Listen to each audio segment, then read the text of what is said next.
Nastúpiť do autobusu po boku rôznych predmetov či zvierat nie je vždy jednoduché. Nezvyčajným nie je, ak nastúpite s bicyklom či pneumatikou. Niekedy i samotní vodiči krútia hlavami nad tým, čo všetko robí cestujúcim počas jazdy spoločnosť. Asi tak pred mesiacom mi tam prevážali v akváriu tarantuly. Naozaj? Áno. Takže mali tam asi taký 3-metrový odstup od ľudí, síce bol preplnený autobus, ale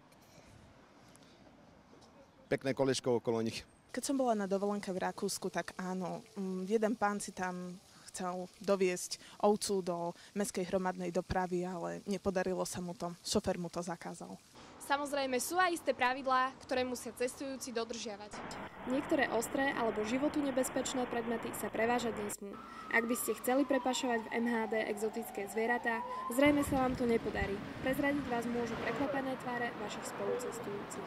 Ak cestujete s niečím nezvyčajným, overte si nielen práva, ale i povinnosti voči cestujúcim. Pre redaktorskú školu Nikoleta Laškotiová.